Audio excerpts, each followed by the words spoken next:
touch on Gift of the Givers. We have Gift of the Givers, Abongile Yankees, SABC News reporter. They're giving us some of the latest developments on the ground. We take you now to humanitarian organization Gift of the Givers, which has deployed search and rescue teams to the Eastern Cape to help with the flooding emergency. This comes after floods caused extensive damage, particularly, as you heard my colleague Abongile Yankees mentioning, in Butterworth and Mthatha, leaving many people displaced. The organization says emergency teams have been deployed to provide urgent humanitarian assistance to families evacuated to community halls in Butterworth, Nelson Mandela Bay and Mthatha. We're joined by Gift of the Givers' Ali Sablay to talk more about this. Ali, a very good evening to you. Thank you so much for your time. My colleague Abongile Yankees speaking about the help. Over 1,000 people evacuated and in need of help in Butterworth. What have you had to deal with?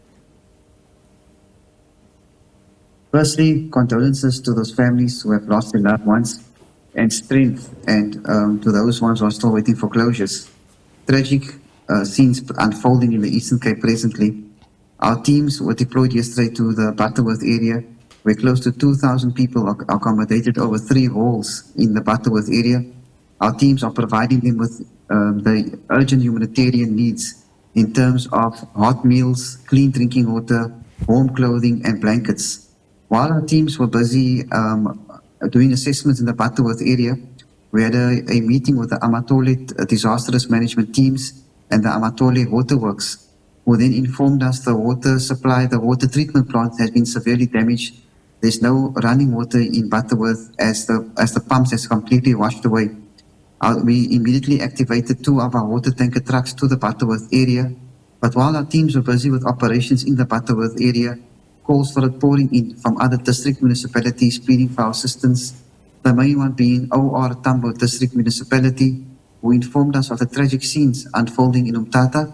We have a team currently on the ground to do assessments. Our first concern are those families who are placed in community halls. They have left their homes with absolutely nothing, and they are depending on social interventions to keep them going. While our teams are busy with assessments, we will be assisting those in community halls. And then we had a call from the Eastern Cape, from the acting Eastern Cape Police Provincial Commissioner, Major General Tandiswa Kapiso, where we have a very good relationship with, who informed us they require our search and rescue teams to assist with the rescue operations. We then activated our search and rescue teams, who is on a first flight tomorrow morning out to the Mthatha area. They will be met at the airport by the South African Police Services officials, and they will be going to work immediately. We have extended our operation in the Mthatha area. As you can see, the numbers are increasing hour by hour. As you talk about that, I mean, the search and rescue part of it is still a very important aspect, because we're learning that officials are saying the death toll is likely to rise as the search continues. As your teams are preparing to assist there, what kind of preparation is in place as the team goes out to look for what may be bodies as opposed to loved ones coming out alive? You know, the biggest challenge at the moment now is accessibility of roads. And as we do know, this is one of the biggest disasters in the Eastern Cape history, definitely one of the biggest disasters we are getting involved in the province. Day 2, 49 bodies retrieved already. We are seeing the loved ones standing at the side of the rivers, standing at the bottom, waiting, searching for their missing ones. We can just imagine the trauma. But we have to commend all the relevant local municipalities and district municipalities for immediately opening up the halls. We are grateful to the Education Department for cancelling, for closing all schools, as it poses a bigger risk for learners to be at the school. This operation of ours will not continue in a day or 2. This will take weeks to come, as there's still large amounts of water lying around and areas that are still covered in water.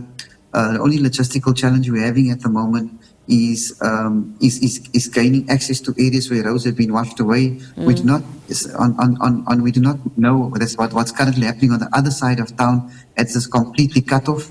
But we are working closely with the relevant disaster risk management team and the provincial Kochta office to expand our humanitarian operations in the province. I can mention we have brought in additional resources and additional stocks from our warehouses in Cape Town and Gauteng to expand the humanitarian distribution, as there is reports of some areas not having access to meals for the last 2 to 3 days. The last thing you want in this kind of situation is a humanitarian crisis brewing on a bigger scale, already with the challenges we are currently having. Ali, before we let you go, as you talk about expansion and wanting to get more resources into the province, what kind of numbers do you think you're dealing with as you are, assisting community members on the ground? With our estimations, if you look at Butterworth alone, our teams are serving close to over 2,000 people at the community halls. The local informal settlement, there is about 5,000 people still waiting for warm clothing and blankets. If you look at the Mthatha area, the colony area, there's about 10,000 people that require assistance. So those numbers, as we know, they are waiting to clear the province's state of disaster, which I rightfully think they should do, because the numbers can easily go up to 50,000 people that has been affected directly and indirectly. And we are grateful to the hands-on approach and assistance, we know, in operations from the Premier Oscar Mabuyani and the MEC of Kokta, Sulele Williams, who are on the ground and ensuring there's no delay in assisting the families and humanitarian aid or any help reaching to those families that are stuck still on the other side.